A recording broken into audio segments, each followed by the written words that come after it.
Hi, my name is Jake Millar, co-founder of Unfiltered, and this is the Game Changer series.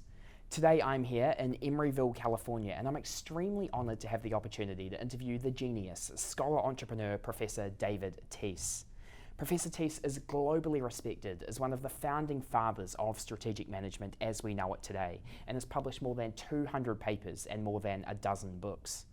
What is most amazing about his story is that he has excelled to the highest levels, both as an academic scholar and as an entrepreneur, which very few people in the world have done. Among other academic positions at UC Berkeley, he is currently Professor of Business Administration at the Walter A. Haas School of Business and Thomas W. Tusher Chair in Global Business. As an entrepreneur, he is the co-founder, chairman, and principal executive officer of Berkeley Research Group, which he co-founded in 2010, which today has over 1,000 employees. He also owns a vineyard, Mount Beautiful, a resort in Fiji, and is across numerous other investments, including student housing.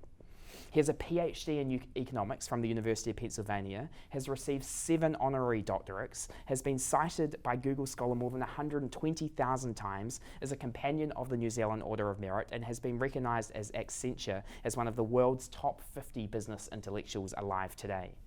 In this exclusive interview, David and I will be discussing his incredible story, including how he has become one of the world's truly great scholar entrepreneurs.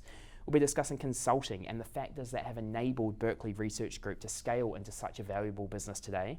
We'll be discussing innovation and disruption and David's predictions on how artificial intelligence will change the world. And we'll also be discussing investment and the process David makes when making any new investment. And as always, I'll be asking David his advice for you as business leaders. David Teece, it's a pleasure to meet you. Nice to meet you, Jake. Yeah, thank you so much for having us. Pleasure. So I've got to say, to kick this off, you're an absolute genius. I mean, looking at your story was truly inspirational. I think very few people who we've ever come across have managed to, climb to the very top, both in academia and in business. And it was very inspiring to see how those two have talked to each other over the years. So, talk to me about that and I guess where you first saw the opportunity to build valuable consulting companies from your work in academia. Well, first of all, in the top American universities, it's not uncommon to find leading faculty members, particularly in engineering, biosciences, and business, actually being quite active in business or in government for that matter. So it's not common, but nor is it completely uncommon. And particularly here on the edge of Silicon Valley, I would say most top professors in engineering and business have got something exciting going on the outside. Okay. And when did you first identify that opportunity and tell me about how you saw that? I got a lucky break as a graduate student. So I first started doing consulting perhaps when I shouldn't have been, which was in graduate school. I was a graduate student at the Wharton School. Yeah. And as I was waiting for my advisor to read my thesis, I got the opportunity to work on some consulting gigs. Okay. And I started doing that. And I was never sure I wanted to be an academic anyway, so it was very easy to engage with industry and with government for that matter. And I began my consulting career when I was a graduate student, and it only grew thereafter. Okay, and I guess why have you decided to focus on both over the time? I know you've done a lot of work in looking at the way companies specialize and so on. You yourself, why did you not decide to laser focus on one of those at one point, or were they both just? Well, I was interested in economics to try and get a better understanding of the real world. Okay. And there's a fair amount in economics which doesn't have much to do with the real world or markets as they really work. That was my feeling then. That's still my feeling today. So it was natural that I'd want to actually roll my sleeves up and do something, and I felt that there was learning that one could get from both sides. Now, it's not accepted in the academic world, that particularly as a young professor, that you do that. It's considered a major distraction to be involved in consulting or let alone building a business. Yeah. But I found that I could do both. That involved working a lot harder. You had to be good at both, and you had to work really 2 careers back to back. But if you run your life efficiently and you cut out a lot of nonsense, and sometimes faculty meetings fall into the category of nonsense, then it's quite amazing what you can get done. Yeah, and you say work hard. I read that you work until 2 a.m. most mornings. Is that true? Well, I'm a perpetual student. As you know, most students work till late at the night, and I haven't changed my habits. Yeah, absolutely. And talk to me about, I guess, the competitive advantage, particularly in business, your, I guess, academia and work has given you, because not many people have both. Well, most business executives have the experience of their mentors plus their own experience. I have the experience of thousands of companies because I've read thousands of case studies, and I've thought long and hard at a very deep level about the theory of management. And I know something about the history of business. So I feel I have vastly more experience at my fingertips. Now, that's available. It's all in the public domain. It's available at everybody's fingertips. But you'll notice today that nobody reads. Except for their Twitters and their tweets and so forth. Executives don't read, lawyers still read, scholars still read, but I would put forward the proposition that if you're a voracious reader and you're deeply curious, there's so much you can learn from the public literature. Everything from reading The Economist to the Wall Street Journal to books on, business history and economic history. There's such a wealth of information out there which mainly goes untouched and unread. You also have to have the ability to synthesize it all. But I feel I have a tremendous leg up because I read, and I read extensively, and I also do research, and there's nothing which pushes you further in terms of the understanding of a subject than trying to write an original piece of scholarly research, because you've got to get out to the frontiers of knowledge and try and push it that little bit further. So you're pushing your mind to understand complex phenomena in ways that everyday business doesn't push you. Yeah, that's my view. Anyway. That's very true. Okay, and do you think, how has that changed? Like, if you go back to when you first started studying and the world today, obviously two different worlds in terms of technology and how that's impacting business and so on. If you were 18 years old getting started today with a burning passion to get into business, would you study in the vigorous way you have, or do you think the world's changed now? I would do the same thing all over again. Obviously, there's certain things we understand a lot better. For instance, in economics, today is an appropriate day to say this because Richard Thaler won the Nobel Prize in economics for his work in behavioral economics. There was no field called behavioral economics, 25, 30 years ago, but because of people like Richard Thaler, we have a deep understanding of a lot of the abnormalities, is the way they were thought of, but the non-rational things that happen in the world. So there's a much richer literature in many ways. There's a lot of data out there, so there are a lot more empirical studies than there used to be. There's big data out there. There's things to learn from big data, but one shouldn't get transfixed by it either. So I think the tools available to us are even better than the tools that I had when I was beginning my career. But it also puts an onus on you to have the state of mind that allows you to integrate and understand all of that complexity. And it's very easy for a lazy mind to come up with a silver bullet solution. Yeah, absolutely. Yeah, and what about business education specifically? Like, we're seeing a lot of large companies around the world, like EY and KPMG, drop criteria for entry graduates to have qualifications. Do you think the day of the MBA has gone, or how should young people be learning about business today? Look, my view is that it's very valuable to have formal education. Now, it's an investment, no question about it. But think about the amortization period that you have. You're going to live till you're 150 years old, I would wager. Hopefully. So the investment in time is getting smaller every year if you take a 2 or 3 year program compared to what it was. So that said, you're going to have to engage in continuous learning, but the down payment, which is a business degree, certainly will pay off, at least in terms of giving you some understanding that there is a body of knowledge out there. Just being aware of what it is without necessarily agreeing with it, but knowing that people have looked at things, knowing what smart people in the past have said about things, to me is a tremendous advantage if you can keep that under your belt or in the back of your mind. if not front of mind. Absolutely, yeah. And we talked a little bit about how you've balanced those, I guess, over the years, but walk me through a day in your life today. What does it look like? Is business the main focus, academia, or still very much both? In terms of what I'm doing? Yeah, your day-to-day focus today. Interestingly, my commitment to academic research has not diminished one iota, because I find the more experience I have, the more confident I am with respect to understanding certain basic phenomena, and I have a deep passion for wanting to see the literature and scholarship evolve in meaningful ways that are going to help people and help society. So and this is where I know I'm aberrant. Most people that go off into business will, from academia, their interest in academia tails away. Mine has not. If anything, it's augmented.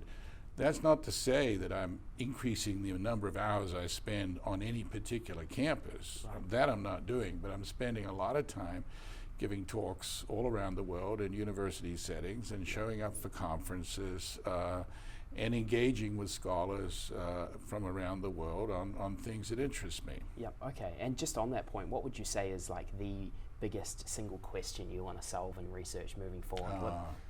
Well, you may be aware I developed this framework called dynamic capabilities. Yep. And the fundamental question there is what leads to the creation, sustenance, and maintenance of highly competitive firms long run. Yep. We know that it's very hard to start something. We know it's very hard to keep it going, and we know it's very hard to keep it going for decades and for generations. 100%. So figuring out what the secret sauce is that enables companies to thrive, and when they do thrive, that's important for society.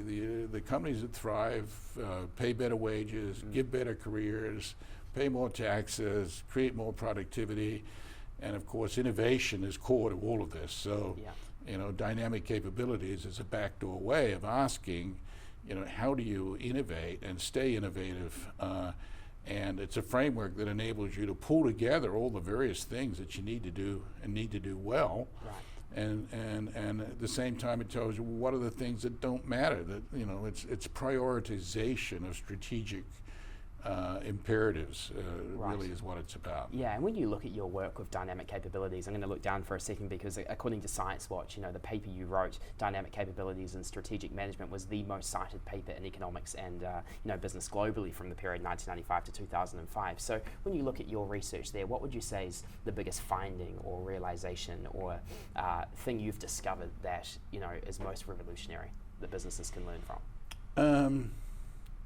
I would say what I've discovered is not at all revolutionary, but it's hard for people to understand. And it's the basic notion that you've got to get many things right simultaneously. And most people don't have a framework for thinking about what are the things you have to get right in a business. And the answer is a lot around capabilities and a lot around strategy. Yeah. It's a lot around creating and capturing value. Yeah. So understanding how all the different aspects of business tie together and the supporting institutions. It's really what dynamic capabilities is what I call it's a general theory, a poor man's general theory Right. of how to create something great and keep it great for as long as possible. Okay, right. It's fascinating. We could talk a lot longer about it, but I want to go back to the early days for you when you were growing up, in New Zealand, in Nelson, head boy at Waimea College. Talk to me about the young David Teece and what your dreams were. Well, I'm not sure I had really big dreams, but I was lucky that living in New Zealand at that time, I had a few friends, the ones that were not the rugby and beer drinking type in the main, that were deeply curious about the external world. And so of the, 2,000 students, whatever it was at Waimea College, there was, 1% who were deeply interested and curious about the world beyond Nelson and beyond New Zealand, and I used to hang out with those folks, and so my interest was always international. And believe it or not, in the early days, it was easier in New Zealand to be interested in what was abroad than what was at home. The newspapers always began with the international news on the front page, not the local news. And when I grew up as a kid, the BBC news was played, ahead of New Zealand news. Yep. The BBC followed by news about Britain. So, in that era, you were reminded that you were at the other end of the world, and so it naturally pulled the string. All right, what's it like in Europe, Asia, and North America? Right. And so I always had a very international interest, and my hobby as a teenager was to listen to shortwave radio. Right. And that, of course, required one to be up late at night because the signal quality improved after about 11 o'clock. But I hitched up an aerial across a small valley, and I had fantastic radio reception, and I would spend 2 to 3 hours a night. It's like the internet today, I suppose, but it was shortwave radio, and it gave me a completely different cut on things from what you picked up in local news, and certainly from what people were talking about in everyday life in New Zealand. Yeah, and it sounds like as a youngster you were pulled, I guess, from New Zealand in terms of a desire to be in a sort of global environment, with huge opportunity. What do you think needs to change in New Zealand to keep our, young, smart graduates to actually want to stay in New Zealand? What do you think needs to change? Well, first of all, New Zealand's got a lot more interesting. I mean, I put a huge amount of emphasis on the reforms of the 80s, which a lot of people tend to shortchange, but that New Zealand was, in a state of slow economic decline, and was very insular and with high tariffs, very protected. And the reforms of the 80s were more than economic reforms. They really set a new state of mind. And a few people recognize that today because they take that state of mind for granted. Yep. But had New Zealand continued the old way, it would have been, I think, a very parochial place. New Zealand is not parochial anymore. Right. It's very connected, and the disability of distance has now become a benefit. In the age of terrorism and in the age of the internet, distance has different meaning from what it used to have. So I feel going to New Zealand from here is easier than going to New York. And I go to New York, once every month or something like that. Right.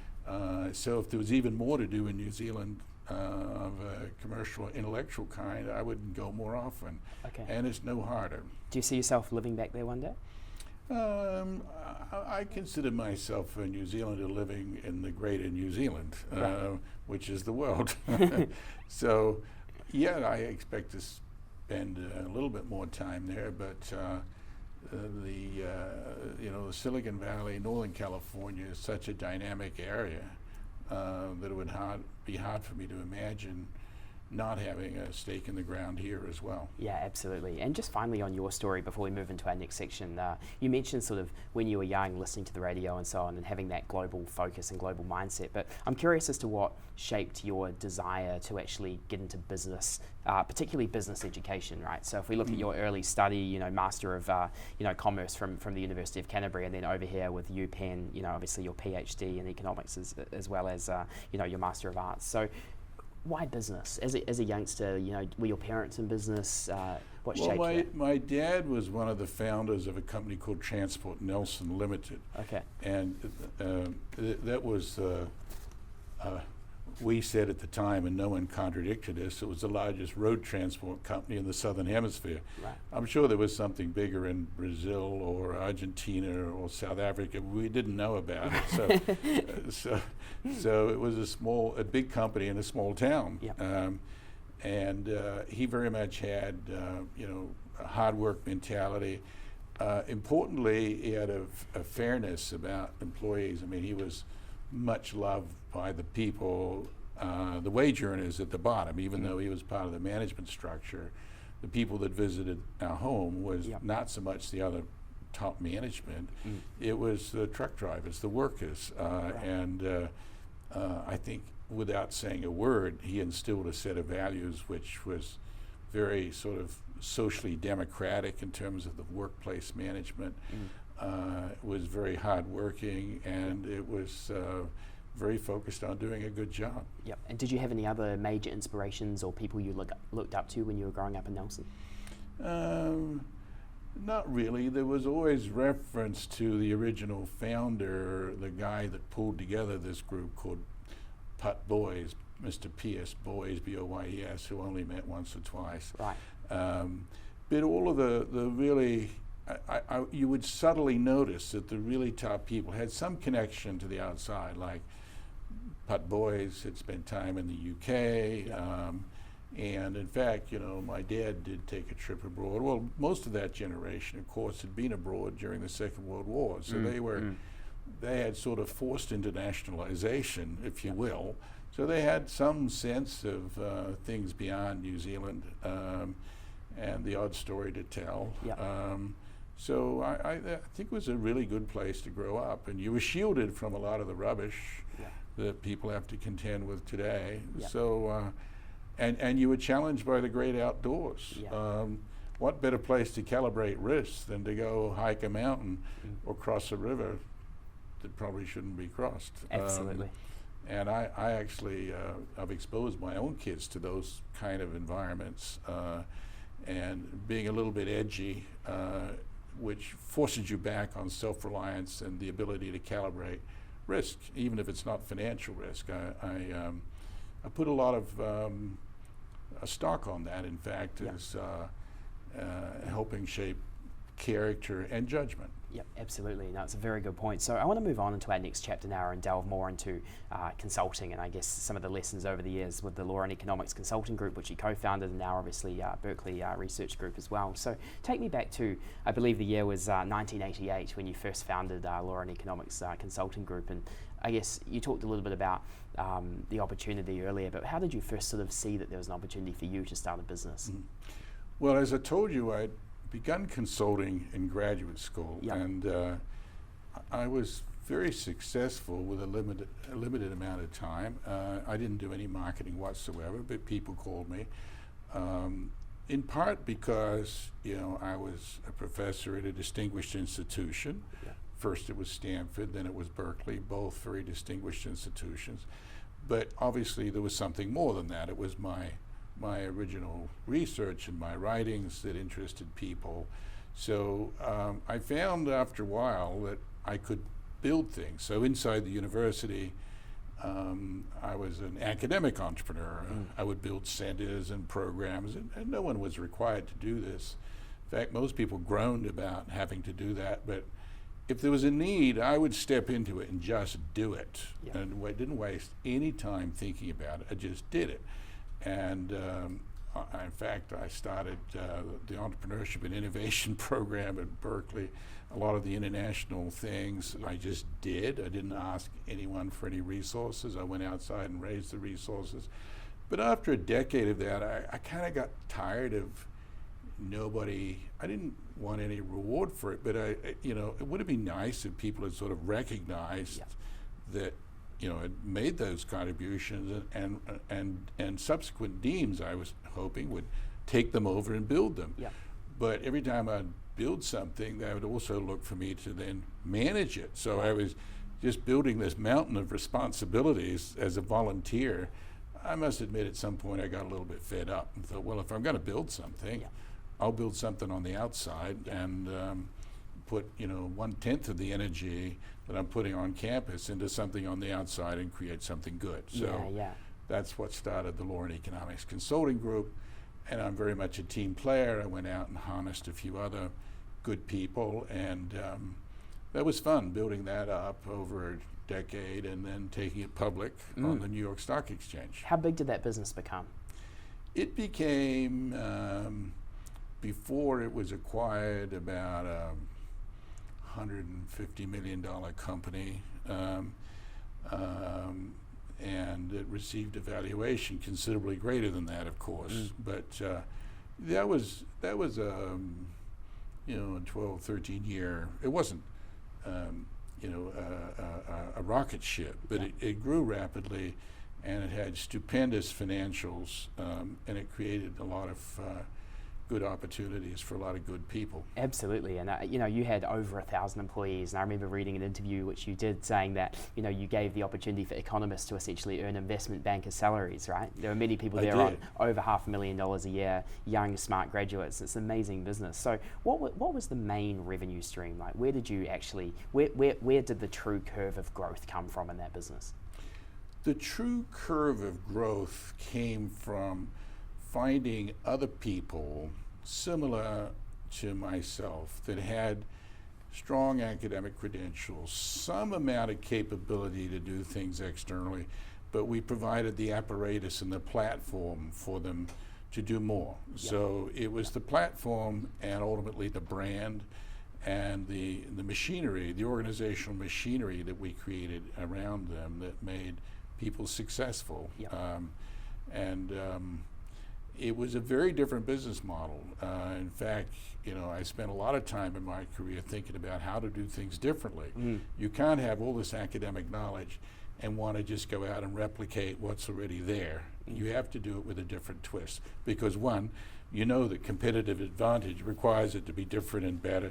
Secondly, your own pride says, if I can't convert this academic understanding into something more than's already out there, why should I begin? Yeah, it's a fair point. And I guess you have been obsessing about business models for many years. Why the consulting model? Why did you choose that, and what have you learned? Because there was a lot of, when you think about it, consulting firms are they've just replicated the structure of industrial corporations with hierarchies, without there may be some version of pay for performance, but there's been almost no management innovation for 100 years in organization. So, let's bring in a modest amount of management innovation into the compensation system. So we created what was the most metrics-driven, what I call high-powered incentives, metrics-driven compensation model, which enabled, if you get that right, and it's not easy to get it right, it gives people high autonomy. And in today's world, if you're trying to harness really top talent, and what we had was very, very talented people that had 101 things they could do in their lives. And of course, another competing thing was research, and you're asking them to make money. You might think it's easy to take someone away from research to make money, but it's actually quite hard. Many researchers are quite happy to forsake hundreds of thousands, if not millions of dollars of compensation to do good research, because they feel through that they're really having greater impact on society. And I can tell you they are. So we had to create a model that worked for highly talented people that wanted independence and autonomy, and we did that, and that turned out to be something quite different. And the Berkeley Research Group today carries forward a lot of that gene structure. Yeah, and what's the main differences between the Law and Economics Consulting Group and the Berkeley Research Group? See, the main difference is we've taken the basic model, which was really confined to economics and finance, and brought it into healthcare, brought it into corporate restructuring, brought it into construction disputes. We've brought it into a number of other avenues where no one had experimented with this sort of high-powered structure before. Okay, and for the sake of the viewers who aren't unaware of how big you've grown this company to be as well, now over 1,000 employees, 41 offices, named by Forbes this year, 2017, as one of America's best management consulting firms. So it's gone incredibly well, only founded in 2010. That's huge growth. What factors do you think have allowed this company to scale so fast, and what have you learned during that process? Well, it was taking the original LACG model, getting onto the platform a few key entrepreneurial professionals. The key thing to grow a professional services firm, the two key things are the right platform, but then actually finding top-rate professionals who are entrepreneurial. That's very hard. You can find great professionals, but they're really entrepreneurial, or you can find great entrepreneurs and they're really professional. So when you identify people that have both of these things, you snatch them, hold on to them tight, bring them into the company, make them significant equity partners, and work hard to make sure they understand the vision and the culture. And then you get the excitement factor running, and once you start getting some runs on the board, gee, this is a cool place to be. Look, we're responsible for 80% of the industry's growth.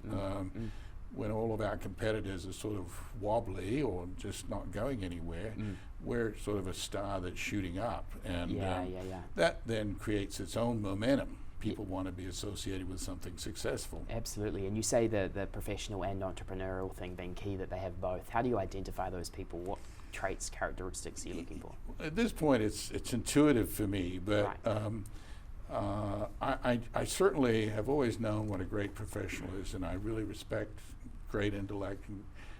But finding that degree of flexibility and agility, not just mental, but being willing to go the extra mile, not standing on ceremony, not caring, not being bound up in your own ego, but wanting to build something beyond yourself.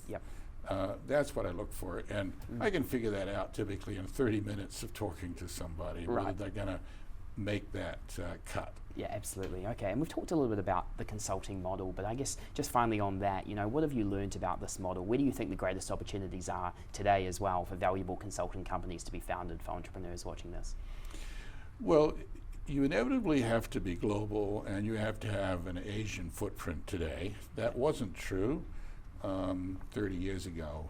Now, the question is, how big a footprint do you have? Now, for the things we're doing, the most profitable markets are still North America. But you need the international presence for credibility, and also there's some projects that may originate in North America, and you need some amount of capability to deliver services abroad. So, geographic scope is one aspect of difference. And there are emerging areas like cybersecurity, for instance. So no one talked cybersecurity 20 years ago, but we're developing competences in new areas. Intellectual property was always important, but it now has special salience given the level of globalization and given the expansion of industries like mobile telephony, which were not significant industries 20 years ago. Yeah, and you're playing in a space that is incredibly competitive, and what's more, some of the competitors in this space are some of the world's great companies, right? The likes of McKinsey's, Boston's, Bain's, etc. As the small guy on the block, your growth's been incredible. How do you approach that competition? How have you competed against brands with such legacies and reputation? Well, we don't compete head-to-head with McKinsey and Bain and BCG. We'll compete in from the side where we have some competitive advantage. Sometimes we have competed and won against McKinsey and the other companies, but it's in select areas. It's where we bring something special. And that specialness is usually around high-level talent. I think very highly of our competitors, but they tend to be generalists who develop special knowledge through years of experience and exposure. But we can bring in academic knowledge as well. So we spike our knowledge base with the most recent research. And, the McKinseys, Bains, BCGs, they're not spiking their knowledge base quite the same way that we are. That's a good point. So would you say your competitive advantage is more in the fact that you have some of the most educated people on the planet in this company, and you go after those PhD students straight away? Yes, it's the PhD talent, as well as sort of maybe command of some unique data sets that we have and we know well. And what's your vision for this company? How big do you want it to become? Where do you see the future?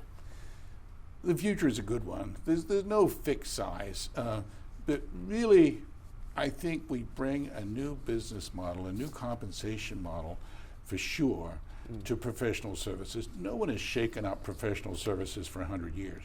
And in fact, what we've got is more of a Silicon Valley type model, deeply embedded in a professional services firm. And I hope that we can take that, the management of high-end talent, it works for research labs too. It works wherever you've got really high-end talent employed. And to leverage and amplify high-end talent, that's the world of the future. And I like to think that we've got a business model and an approach and a strategy and a compensation model that's actually extendable back into the industrial world. And can help a lot of other companies too. Yeah, that's fascinating. And just finally on consulting, the areas you've been involved with over the years are fascinating and extremely broad, including, getting involved with Napster and, testifying against in that trial, damages in the Apple Samsung case, helping Tony Blair craft policies, and even in between the suing of a cigarette company, and that's just some examples. What's been the single most fascinating, I guess, area you've consulted in personally that you just never expected to end up in that place? Well, today there's a lot of issues around the evolution of the mobile phone ecosystem. It's an industry that has grown, over 15 years from next to nothing to one of the world's largest and most dynamic industries. There's the way in which innovation takes place in this ecosystem is not well understood. Right.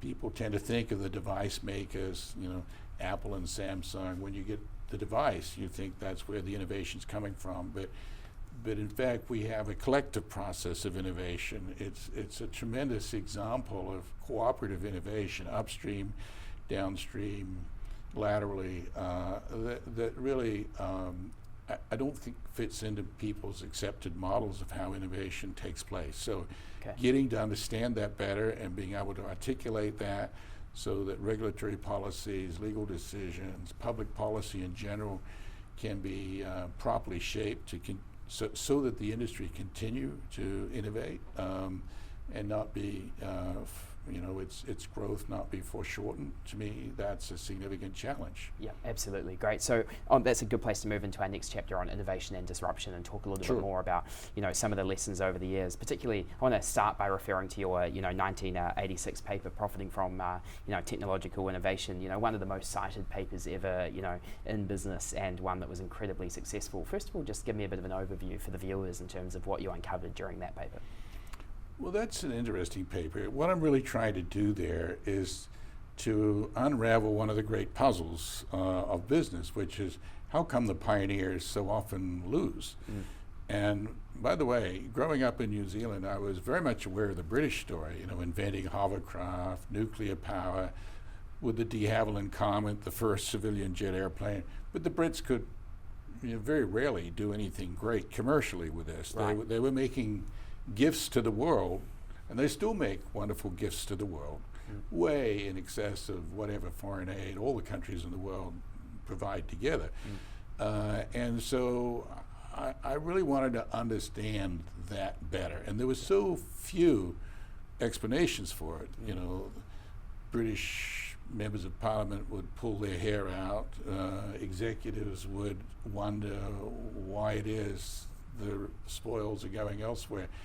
And so I sat down and thought systematically about that, and pulling together some of the great insights in economics from transactions cost economics from our subsequent Nobel laureate, Oliver Williamson, here at Berkeley, pulling together an understanding of modern economics and the innovation process.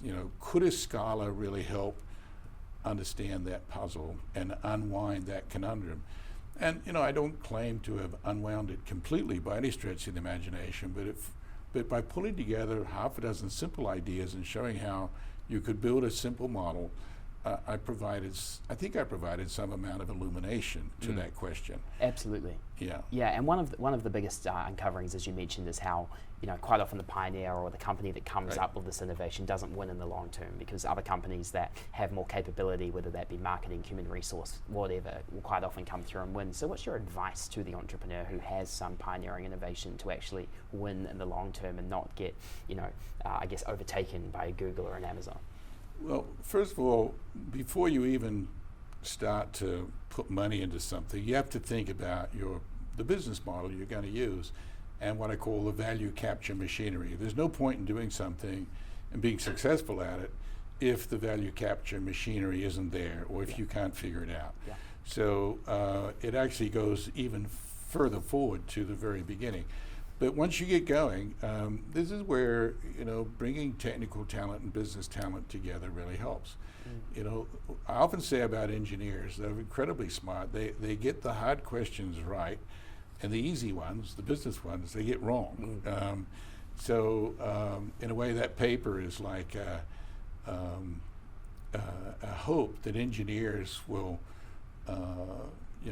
expose themselves just a little bit to thinking about how the product's eventually going to be used, how it's going to be sold, how it's going to be priced, what the value proposition to the consumer is, and what the value capture mechanism should be. It could be that you have to get into some related businesses.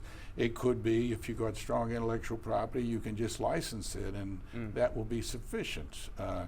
In today's world, because licensing, the courts are not sure about intellectual property and making a number of significant errors of judgment, in my view, the business model through licensing is in jeopardy.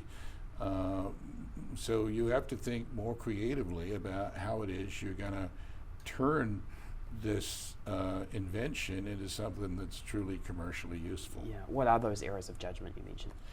Well, understanding what the complementary assets are. There's almost nothing that you invent that doesn't have to work with something else to really yield value. Yeah. So just laying out the various parts of the value chain that you need to control.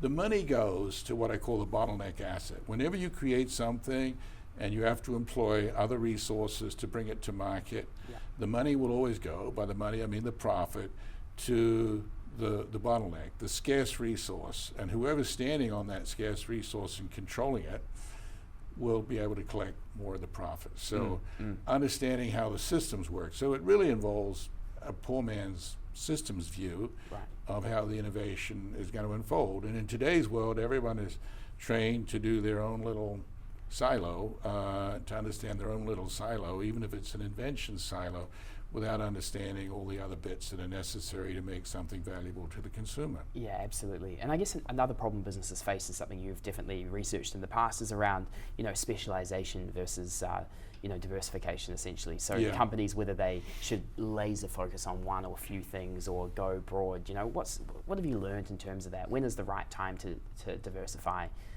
What should that decision look like? Well, enormous number of mistakes are made around diversification, particularly around mergers. I mean, the evidence is very strong.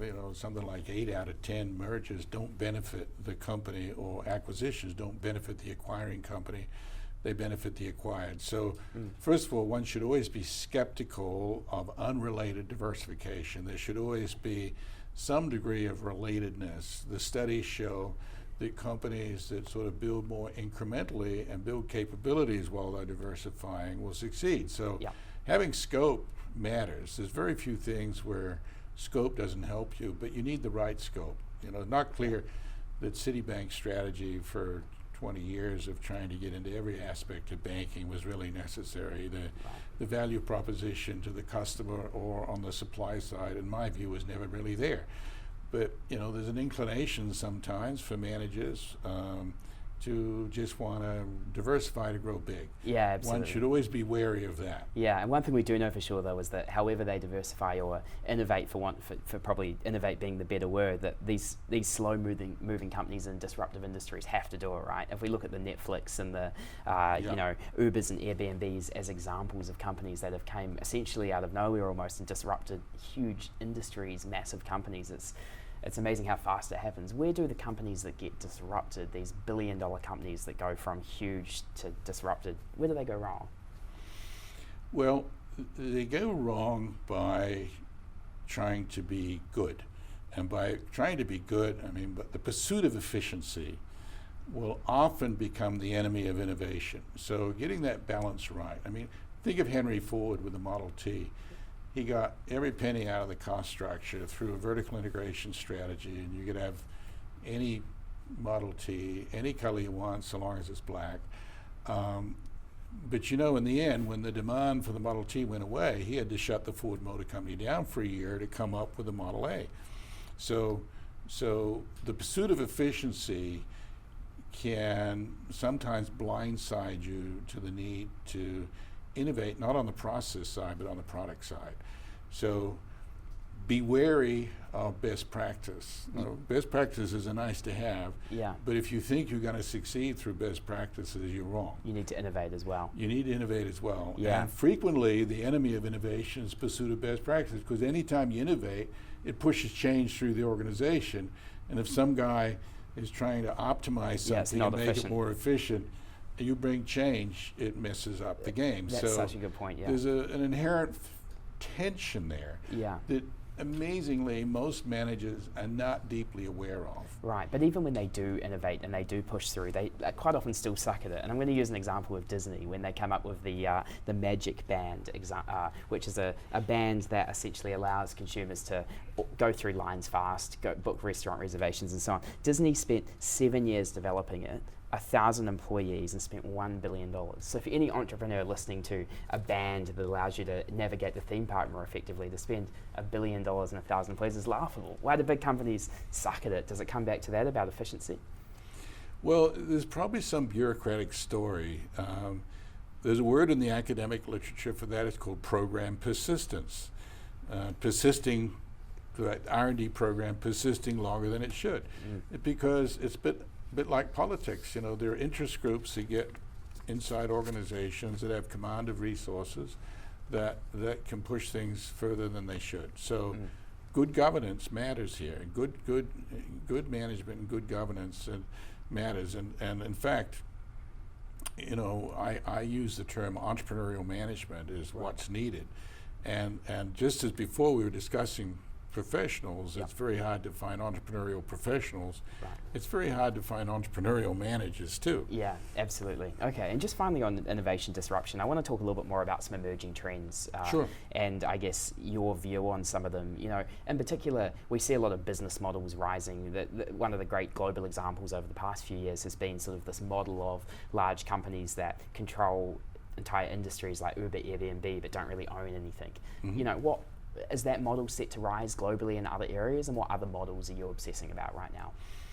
Well, they do own something. It's called data.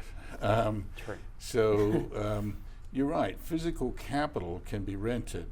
The key thing is to hold something which is strategic that somebody else doesn't have.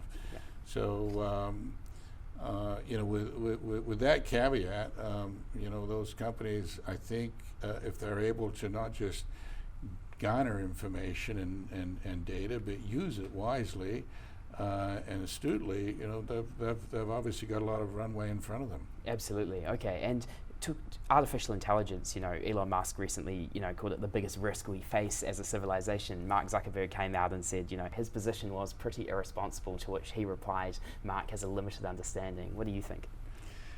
I don't know. I have been I've noted this as something I want to look further into. Okay. At this point, I'm not deeply afraid of artificial intelligence, because I think there's a difference between information and knowledge. And artificial intelligence is more about commanding information and developing protocols around data. But whether it involves the same kind of learning and knowledge accretion that humans have, I'm not 100% sure. So okay. I think there are some aspects of that debate that are worth exploring further, but it's certainly something it's not far-fetched. I mean, well, let me put it this way.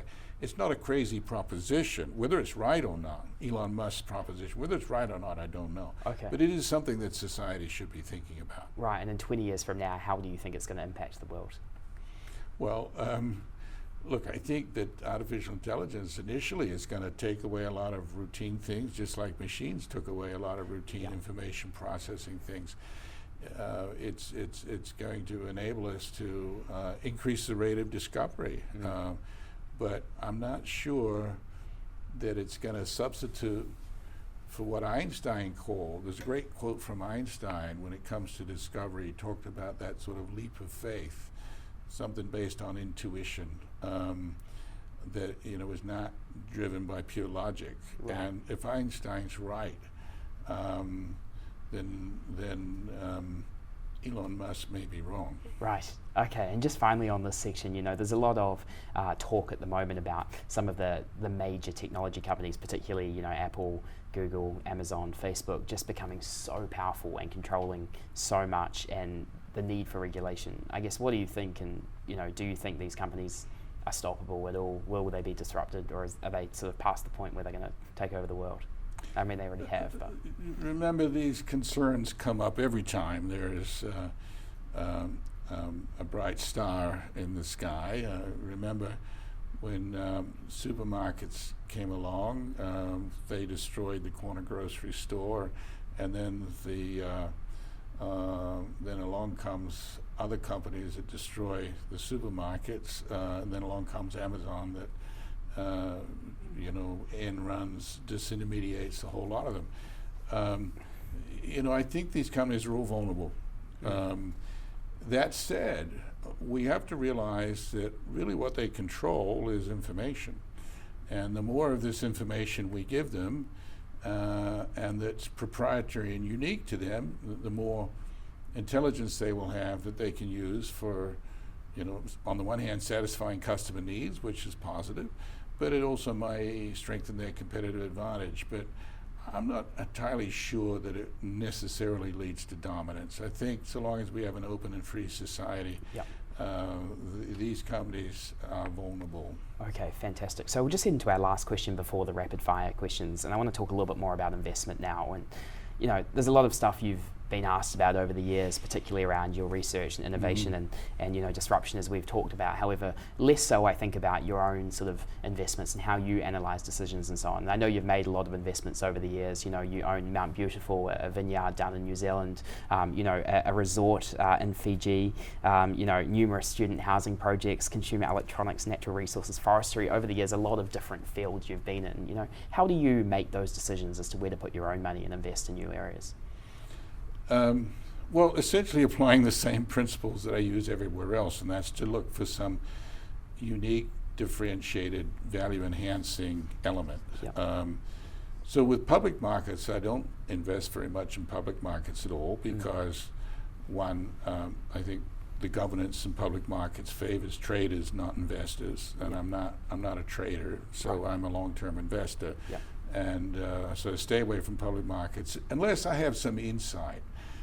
Like once every 2 or 3 years, I may have an insight into a company, whether it's Apple, whether it's Netflix, where I think I understand something better than everybody else, which is a very arrogant position. But you can see also, I only have that feeling once every 2 years. Can you give me a call next time you have it?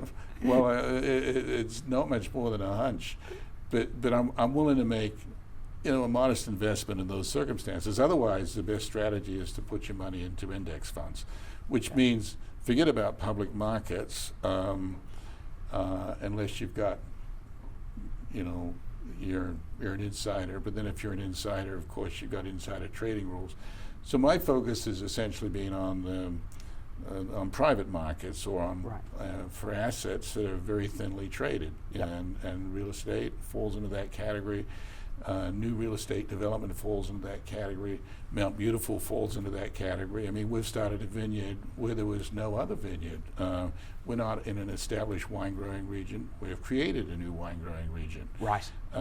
So I always look for that point of differentiation. It's not just about being different. It's about being different in a value enhancing way that will ultimately yield more value to the consumer, and then you have a chance of extracting some piece of that out. Right. So I'm very, in a way, I don't rely on being a sleuth at financial statement analysis, which is the way that maybe Warren Buffett got started. Right. Because typically when you're dealing with private assets, the financial statements, may not be all that complete or won't capture what's critical. The other element, of course, in my own belief, is that most everything that's valuable is in the form of intellectual capital, which doesn't even make it onto the balance sheet. Yes, that's true. So a good piece of my intellectual thinking is, where are the knowledge assets here? Who owns them, and how are they likely to evolve? So I really enjoy investing. I think it's a very creative thing to do, and I'm working at any point in time with 2 or 3 little startup companies, I think it's a long, slow road. At least it is for me to get really good at this. Yeah. Some people have a lucky spark early on. There's not a lot of serial entrepreneurs out there, to be honest. I mean, it's true that having done something once helps you the second time. But a lot of people are successful once, and that's it. Yeah, that's very true. Yeah. And that tells you there's a lot to do with time and circumstance and being in the right place. So that's a good chunk of success. And then also having access to other people's money. if to leverage something really big into something really big, you need other people's money. I've never had the time or inclination to use other people's money, other than a little bit of bank financing. But if my focus was purely on wealth creation for myself, I would have, 10, 15, 20 years ago, used my track record to go out and raise other people's money. Raise funds and so on. And then leverage off of that. But quite frankly, I don't want the hassle of dealing with a bunch of other investors. Yeah. And I don't want to be, in a position where I got to explain mistakes, which, for sure are going to happen. Yeah. And even though in a portfolio that all washes away, I just would sooner focus and be satisfied with high returns on small amounts of money rather than go for a smaller return on a larger amount of money. Yeah, absolutely. Okay. And I would say out of all the people I've interviewed in the investment area, I would say 90% of them have said that the people is the number one thing they're looking at, who the person is, who they're investing in, why that person, is unique. However, recently I interviewed a guy called Don Valentine who founded Sequoia Capital, and he said, people is not what we look at all. We don't really mind if they've failed many times before. We don't really care their age, what qualifications they have. We obsess about markets, and we want to know how big the market is, because if it's a small market, you can't build a valuable company. And I know both people and markets are important, but for you, in terms of those and in terms of your criteria, I guess, what do you think is more important? It depends a little bit about the stage. I think early on, if there's some really great proposition and you don't have quite the right people, well, you give it a try and you can change out the people. True. Yeah. If you get down the road a little bit and there's proof of concept, you can change out the people. So I guess, it's a shibboleth to say it's all people. It's not all people. There's the concept, the idea, the capabilities. When you say people, do you mean somebody who's the world's best expert on some particular aspect of technology that's critical? In that case, yes, but people then is really a placeholder for deep knowledge. So what I look for is, deep knowledge of an industry area or a technology and customers. I mean, the other thing that's very clear, you particularly see this in university startups, is it's not just a matter about the technology. It's do you really understand as an entrepreneur how that technology manifested in a new product or a new service is going to be used? Yeah. If you don't, then you're probably not going to succeed. That's very true, yeah. And what markets are you obsessing about today? Energy storage or batteries is one thing. Yeah. There's a little startup I'm quite involved with, which is in automated retail. Okay. As Amazon knocks over many of the big brands, they need to respond. It's back to what you said earlier about how do the incumbent firms beat back, Amazon and companies like it, and it's through innovation. So a Neiman Marcus can only succeed if it innovates against Amazon, and this is true, in all industries. So I pick my shots carefully and try and work hard with the entrepreneurs to make things happen. Yeah, and student housing has been a big one over the years. I know you were sort of heavily invested in that. A company called Panoramic Interest, which was acquired for $147 million by billionaire Sam Zell. So, is that still an area that you're super focused on? Yes, but because of our success, the big money has come in. Right. The big REITs have come in, and they've bid away the opportunities. So I got to get out. What about new areas and new regions? When the big money comes in, I move out and I got to prospect somewhere else. So we are prospecting elsewhere, and I'm relatively optimistic that we have some new opportunities that the big money hasn't found. Yeah, I was looking at a sector recently in luxury student accommodation, and it's amazing some of the companies that have grown into huge companies there. It's very impressive. Okay, and just finally on this, you're across a number of areas. I mentioned we've talked about wine. There's a resort in Fiji we would talk about if we had all day to talk, and also obviously we've talked about student housing and other areas. So you're trying to, I guess, do your research, you're growing your own amazing company, and then you've got these investments. How do you stay informed, and how do you carve out time? How much time are you allocating to investments? Well, first of all, I have a lot of people that help me do what I do, but I'm in a position where I have control of the governance, so that I don't have to waste my time communicating too much to people other than those that are necessary to get the job done. Yeah. But how do I decide how to allocate my time? It's partly based on where do I think the returns are, but it's also based on the things that are fun, that are interesting, and it'll make a big contribution. I mean, like the research, for instance, clearly that's not, I spend a lot of my time doing scholarly research. Right. The financial return of that is close to zero. Right, yeah. But in terms of impact, I mean, it was Keynes who said that, one frequently underestimates the impact of ideas. And that people, and particularly executives that think they're spouting something new are usually just simply regurgitating some worn-out economic theory of some past era. So I really think the real power and the real impact comes from ideas that are well thought through and properly communicated. So to me, that's one of the key things that gets me out of bed every morning. How can I impact policy and managerial practices in a way that's going to make the economy better and people's lives better. Yeah, it's very inspiring. Yeah, absolutely. So we'll head into the rapid fire questions to finish the interview now. What do you think is $1 billion idea waiting to be founded? I'm sure there's lots of them out there.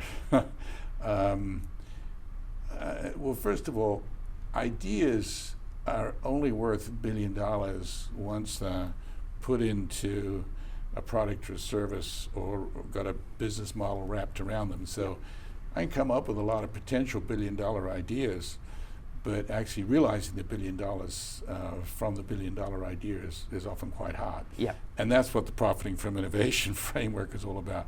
But there's plenty of them out there, that's for sure. Right. I mean, whenever there's change and turmoil, and there's plenty of it right now, there are big opportunities. Okay, who is the single entrepreneur in the world who you look up to the most today and why? Well, I must admit, Steve Jobs is one of my favorite. Elon Musk, I follow him. Jeff Bezos, I think, is amazing. Yeah. There are people that I've, in many cases, I mean, at least I had a chance to meet Steve Jobs. I had a chance to meet Bob Noyce and Gordon Moore from Intel. Okay. I mean, one of the things about living in the Bay Area is it's not difficult to have a chance to meet these folks and to get inspired by them. Right, absolutely. And what about academia? Who in the world is the greatest scholar alive today? Well, that's really difficult. Do you mean in economics? That's a fair point. In general, who do you look up to the most? Well, I find in my research, I go back to the classical economists a lot more than most people do, both in terms of understanding the ideas that we know them for, but also in terms of understanding the path not trodden.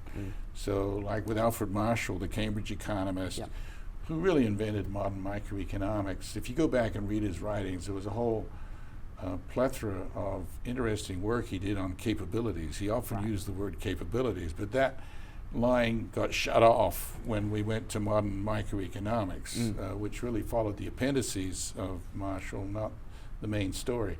So I get tremendous satisfaction out of reading classical economists as well as some of the Nobels. I have, Ken Arrow, for instance, who just passed away earlier this year, a Nobel laureate economist, with offhanded remarks can often say things that are truly brilliant that I'll think about for 20 years before I really understand what he said and what it really meant and what it may mean if taken further. So I must admit I get infatuated by the Nobels, even though I think the Nobels, at least in economics, have been very slanted to what I call neoclassical economics. So Richard Nelson, one of my friends at Columbia who deserves a Nobel, is somebody I take inspiration from. Sidney Winter at Wharton I take inspiration from.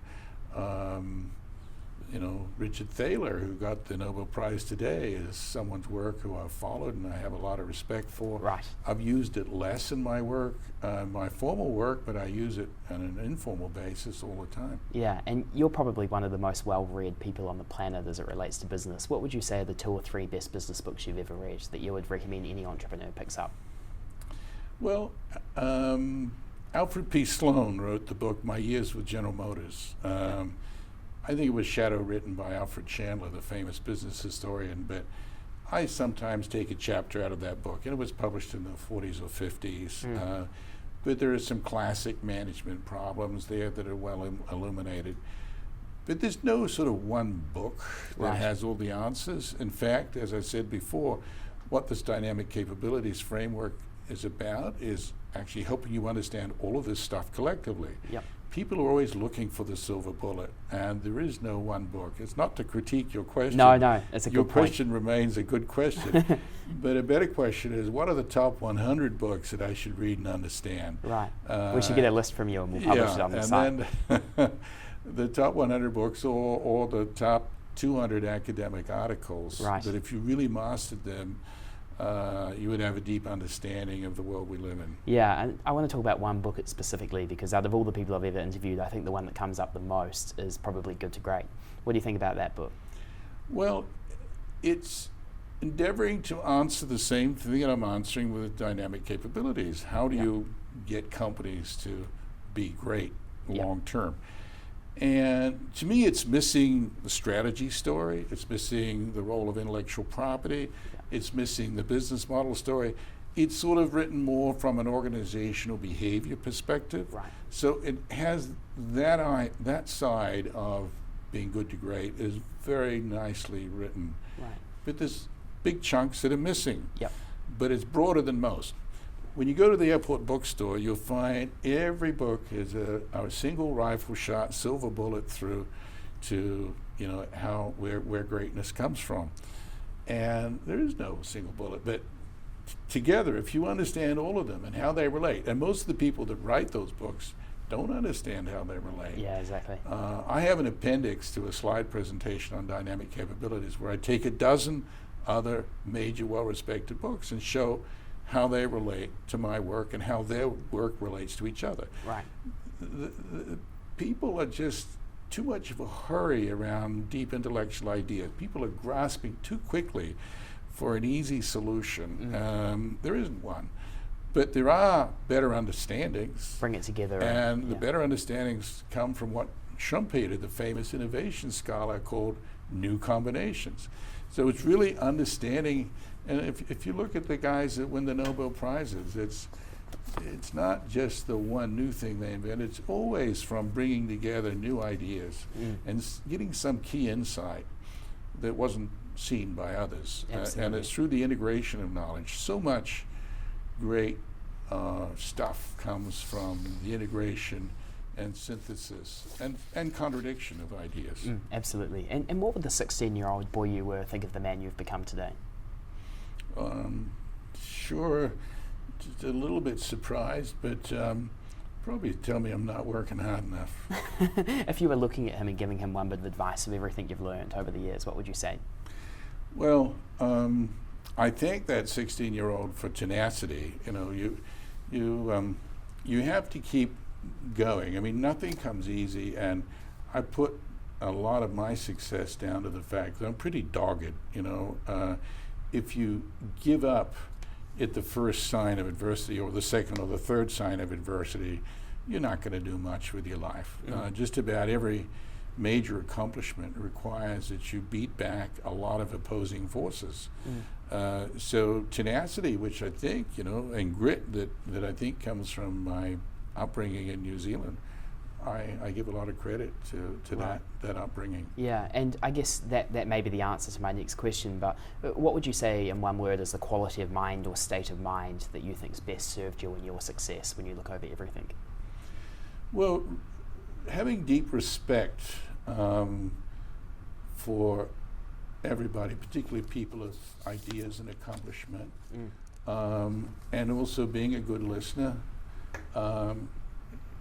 America is a nation, a great nation of great talkers, and sometimes that could be beneficially dialed down to have be a little bit better at the listening side. Yeah.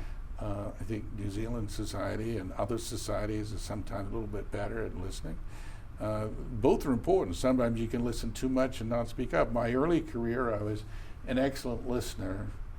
I didn't really say much. I don't know, now some people may say I'm too much of a talker, but I try to remain a listener. And I'm always, and underneath it all is keeping the curiosity going. So tenacity and curiosity, I think, are Absolutely. two wonderful things. You don't necessarily need a great brain. If you got tenacity and curiosity, you'll go a long way. Yeah, and you know, you've achieved so much. We've talked through much of it today in terms of, you know, the incredible academic work, you know, the companies you've founded, your investments. You know, it really is an incredible career. You know, when you look back over everything, what are you most proud of? What single sort of Well, the achievement? difference between you and me is I don't think it's that great, you know, because I keep seeing a frontier of all the things I haven't done that I should have done or wish I could have done. So, you know, that's the only question you put to me that I have to resist. Right. So, okay, fair enough, fair enough. And just before we finish off, I guess, what have you discovered to be the secret to happiness in your life so far?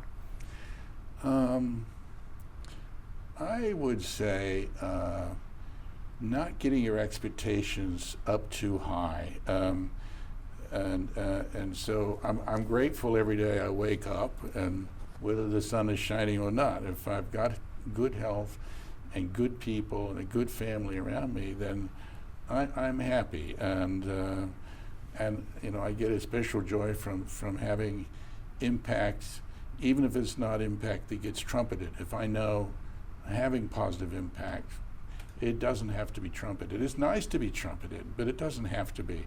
And that leads to great satisfaction because disappointment doesn't crop up as frequently as it otherwise would. Absolutely, great. And just before I go into my last question, I just want to say what a huge pleasure it's been to interview you today, and you know, really appreciate the time, the insights, the wisdom. I think you know, the combination between academia and entrepreneurship, something we've certainly never come across before in all of our work, and it's definitely very inspiring. So thank you so much, David. We really appreciate it. Can't wait to see what you do next as well. So the last question we always ask is whether you can look down this camera here, and in summary, what is your billion-dollar advice for the world of business, entrepreneurship, and making things happen? So the top piece of business advice that you would pass on to the viewers. The top piece of business advice, I suppose, would be to make sure you see the opportunities around you. They're there. A lot of people look at closed doors and they don't see the handle. Just about every closed door can be opened, and there's something beyond it which is beautiful. But it requires patience, imagination, tenacity, and the willingness to treat others fairly. Absolutely. David Teece, it's been a pleasure. Jake, thank you great so much. pleasure. Cheers.